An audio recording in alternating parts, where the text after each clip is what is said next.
Hey guys, and welcome to the Working Money Channel. Jake Sherman here posted this news. House Republican leadership will tell lawmakers that they can go home for Memorial Day weekend, but to be prepared to return in case of a debt limit deal. So, it's getting very, very close to June 1st, and, we've been hearing news, Janet Yellen saying, the U.S. is going to run out of money if changes aren't made. And so, the deadline has been June 1st. We know Memorial Day weekend is coming up. Brendan McCann here suggesting this. This confirms then that a default is basically going to happen. 72 hours to read the bill after Memorial Day puts us at House passage on June the 4th, plus a few days for the Senate to do its thing. Okay, so this is the warning that we're getting. I wanted to bring this up too because I know some of you guys are sick and tired of the riddles.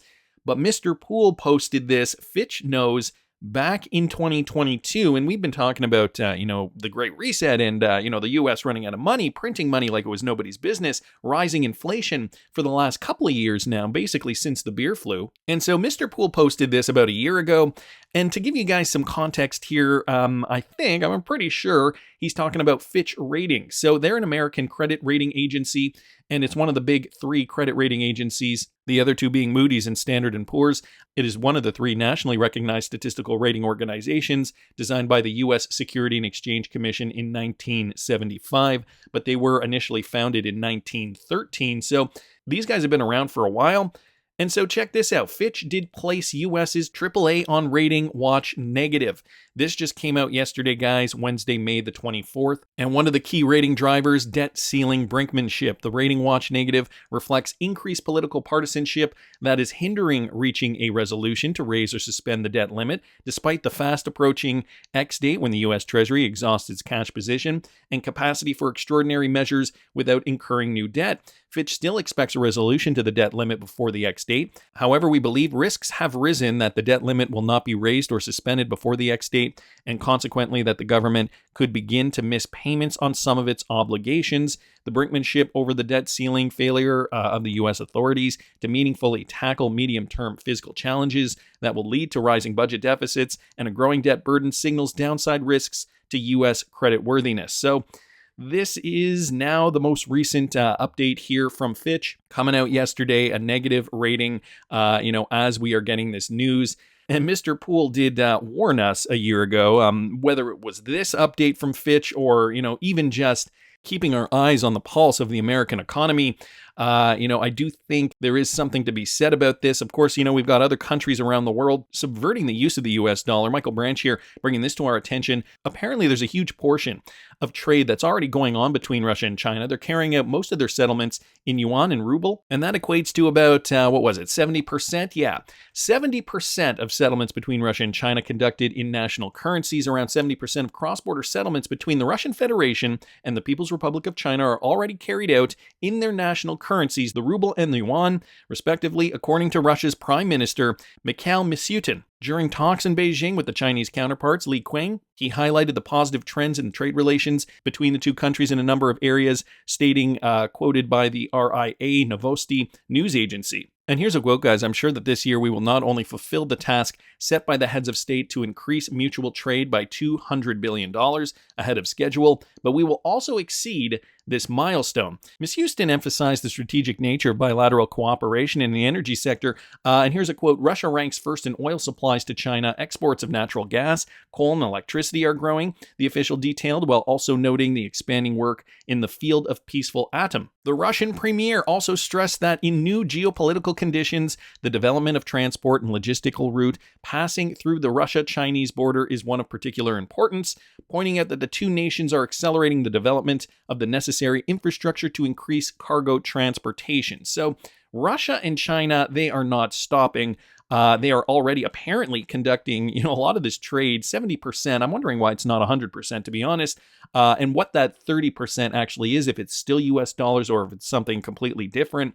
70% of settlements are already going through their national fiat currencies. And we've been warned that this is going to happen, right? If, there's going to be a transition away from the US dollar. We're going to need DLT technology to help complement these types of trades. And I mean, if Russia and China have been doing this for a long time, chances are they probably weren't using DLT technology. And this is also probably why they are, creating their alternative to SWIFT. The ISO 20022 standard is certainly going to make this a lot easier for them. This one from Mr. Man here on Twitter, Payment Market Practice Group, okay? They just came out with this. We believe that the cross-border payment industry will have the maturity by November of 2023. So that's coming up very soon to support data-rich ISO 20022 transactions. So they just recently came out with this statement here. November 2023 is what they're eyeing. The new global standard, guys, is going to get more banks interested in, moving away from that old legacy system and moving on to new technologies. And sure enough, who's at their doorstep waiting for them to integrate? Ripple. Companies like Ripple, DLT technology providers that have already been providing this technology for years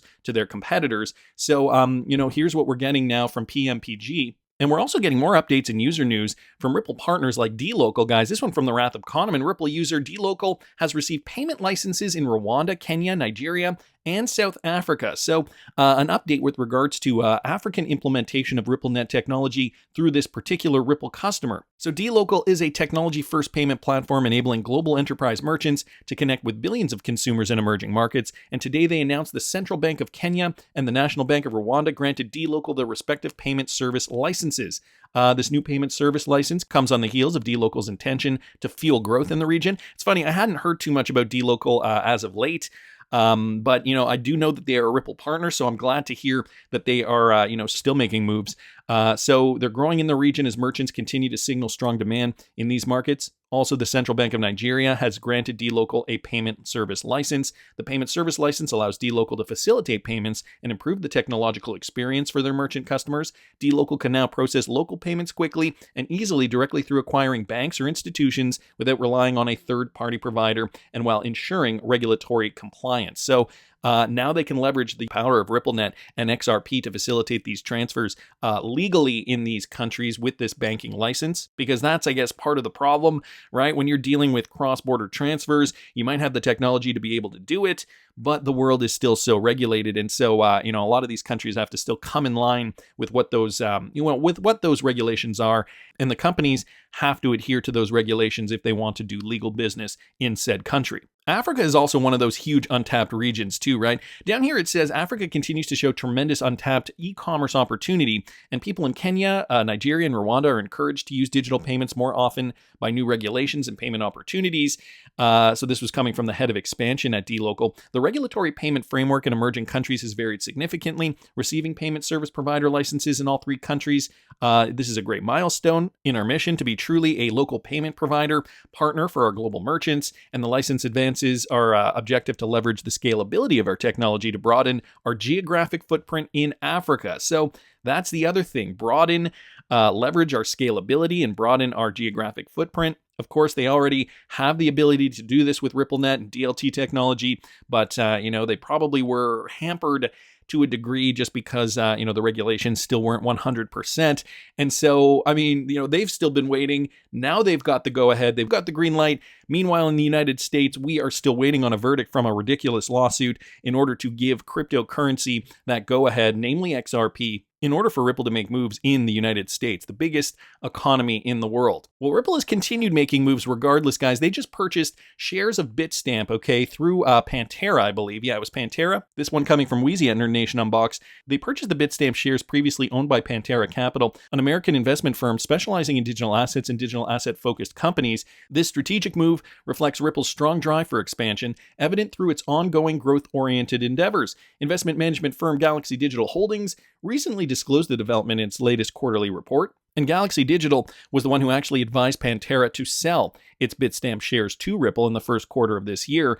President and CIO of Galaxy Digital, Christopher Ferrero, also highlighted the move in a shareholder update conference call this month. So it is interesting that this is happening, that Ripple has now been able to purchase the shares. I'm guessing that Pantera probably is in a less favorable spot financially, likely needed to be liquid, and so, it was a great opportunity for them to sell to Ripple. We know Bitstamp is one of those ODL exchanges, So just by extension, it does make sense for Ripple to, hold a bigger stake in such a company. Highlighting the purchase, the Wrath of Kahneman brought attention to Galaxy Digital's perspective, stating that the sale is not viewed as an acquisition. No, it is just viewed as a, purchasing a portion similar to the SBI Ripple stake. This has raised speculation about whether Ripple strategically moved to strengthen its liquidity hub solution or serve on-demand liquidity objectives. Significantly, it should be noted that Bitstamp continues to be one of Ripple's long-standing partners for on-demand liquidity, additionally highlighted by the Crypto Basic in previous reports. So again, Bitstamp, one of those ODL providers, and I think it would bode well for Ripple to purchase, more and more stakes in these liquidity providers. I know they have a handful of about a half a dozen ODL exchanges around the world that they are partnered with. Coins.ph, Bitstamp, Bitso, or just to name a few. Having a stake in these companies would definitely bode well for Ripple. I can see why Ripple would do it. I'm curious as to why Pantera would do it. Again, probably a liquidity issue. Nevertheless, an interesting move here. Wanted to thank Wheezy for posting that. I also wanted to comment on some more recent reports, guys, regarding XRP fair market value. I know this has been the buzz around crypto Twitter. Digital Asset Investor did post this. And a few days ago, he also posted this, a comprehensive approach to determine the fair market value of XRP. Now, I don't know, some people were wondering, does this have to do with the buyback? I know some people are just kind of fed up with that whole buyback idea. Fair market value, some people down here like Bubba Cugs with some sassy responses. LOL, if the fair value is $589, well, I think we would all be very, very happy if XRP even went up to $10 per coin. But some people asking, where's the source here? Where did you get this information from? So here's what he posted, a bit of a follow-up. What would the value of XRP be now if it had been included in the BTC/ETF Hinman Free Speech Pass? He does bring up some interesting information. What would the value of XRP be now if there had been no SEC lawsuit and regulatory capture? What would the valuation be now versus projections from 2018? What are the damages? So what he posted here, guys, was the fair valuation model, a fundamental valuation framework for crypto assets by Robert Mitchnick and Susan Athey. Guys, this came out coincidentally, or maybe not so coincidentally, back in June of 2018. Why this is important is because we all know when the Bill Hinman speech came out, released the day before the Hinman Ethereum Free Pass speech. Again, the fundamental valuation framework for crypto assets, June 13th, 2018. So a lot had been going on during this point in time. Things that make you go, right? And I've got the fair valuation model up here for you guys. I will link this in the description of the video. It is a PDF. I've talked about this on this channel in the past.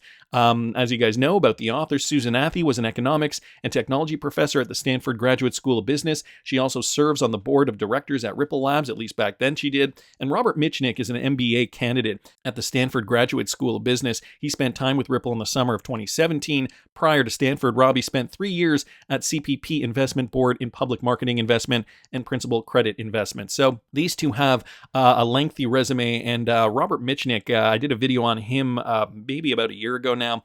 BlackRock did in fact pick him up at a point in time, and I'll see if I can find that video. I'll link it up here in the top right hand corner if you guys are interested in looking into some more connections about this guy in particular, but also Susan Athey. So guys, this came out in 2018, and this was a fair model valuation for Ripple's XRP. Now, this is an entire paper. There's a whole introduction, valuation model, and it gets fairly complicated. They use a lot of math here that gets pretty complicated. You kind of have to know about finance and business. And again, in 2018, the world was very different than it is today. This again was also before the Ripple XRP lawsuit was announced. We also have to consider Ripple's partners at this point in time were fewer than they are today, much fewer than they are today. So, fair market value, what were they suggesting, even based on what they were suggesting back then? And this is what was getting us really excited, about Ripple and XRP at this point in time. When I started my channel, I believe I started my channel on the 12th. So literally the day before this was released. In conclusion, though, this paper has produced a novel, comprehensive fundamental valuation framework for the emerging crypto asset class. Our model requires estimating a total of 8 parameters in arriving to an assessment of long-term fundamental value, which can be applied across a broad universe of crypto assets. We have demonstrated the practical application of the model on 2 leading crypto assets, BTC and XRP, and arrived to a fundamental value range for BTC at about $13,600 to $28,100, And then XRP, guys, at around $1.59 to roughly $8.23. This result, though calculated using imperfectly precise estimates, suggests that both BTC and XRP may have significant upside from current price levels, despite the spectacular price appreciation in both cryptocurrencies since early 2017. So this again was coming off the bull run of 2017. We saw XRP go up to $3 and change, and we saw Bitcoin go up to $20,000. Now note, percentage-wise, Bitcoin, what they are suggesting here, Bitcoin would not have gone up much more percentage-wise compared to XRP. You guys can see at its height, Bitcoin reached $20,000, and they were suggesting that it would only go up to about $28,001. And XRP, though, because there was so much more surrounding XRP and the XRP ledger at that time, they were predicting at the high end, okay, an $8.23 XRP. So, I mean, it's interesting to go back and to, kind of take a look at where their heads were at this point in time. But guys, I thought I would take it upon myself to see what would have happened had we not had a lawsuit. I'm bringing us back to the crypto market cap, the coin market cap historical snapshot from back in and around the time when XRP hit that high, when Bitcoin hit a high, Ethereum and some of the other altcoins. We know Bitcoin technically hit a higher high back in November of 2021, but for all intents and purposes, the market really did pretty much top. Some could argue that this was just the second tap of that top before, the bear market started, but we did see this top. We did see a significant retracement.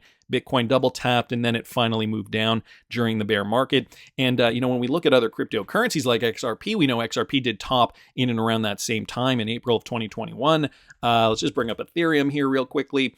And May 2021, April, May, okay, in and around this period here, I mean, they're not all going to hit on the same day, but, a similar trend here. Ethereum hit the top, it went up a little bit higher in November, and then the bear market. So, for some cryptocurrencies, there was a double tap. What was one of those other cryptocurrencies in the top 10? I think, Binance Coin was another one. So let me just bring up BNB real quickly here. Binance Coin was another one of those coins that really did well, and you guys can see that double tap for Binance Coin. So if we were just to consider the first tap, because for XRP especially, XRP did not see that same height for the double tap in November of 2021. And some may say that this was because of the lawsuit. Now, I'm going to make a calculation, not very scientific, but I wanted to just assume from a technical analysis perspective, just from strictly from traders, they were assuming the Athey-Michnik document, they were assuming $1.59 to, what was it, $8.23. Well, if we were to look at XRP, even just from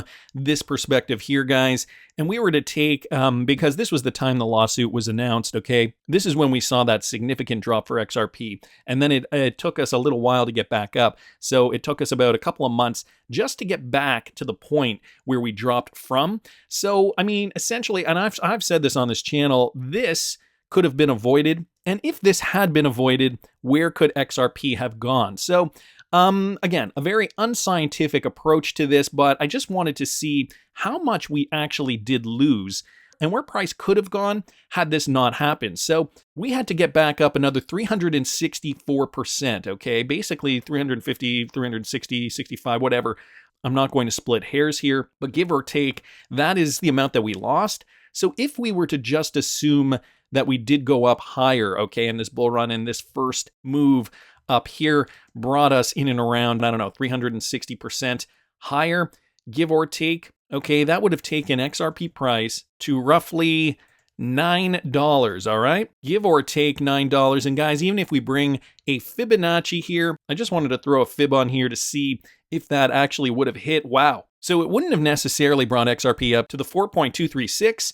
However, we would have seen XRP hit, we could have seen XRP hit the 2.618 in and around here. Again, 360% at $9 per XRP. So, I mean, when compared to this Susan Athey document here, $1.59 to $8.23, that's not too far off at the highest value. And for those of you guys interested, if this is your jam, I want to bring this up because I'm going to be trading all kinds of altcoins in this next bull run. I'm going to be posting my trades on the day they occur on my Patreon account. It's only $5 a month. I know some of you guys might not be interested, and I'm sorry if I keep bombarding you with this, but guys, now's the time to get into the market. The market is starting to go up, and I wanted to share my trade picks with you before the market does go up. So if you're interested in following me, guys, I'm looking to take profits off the table as some of these coins hit their targets. Only $5 a month on my Patreon. That's Patreon patreon.com/workingmoneychannel. XRP is one of my longer term holds, but I've also said too that if we see XRP go back to the 30s, I'm going to be picking some up as well and trading a portion of it for some quick profits. Mostly though, my XRP is staying safe and sound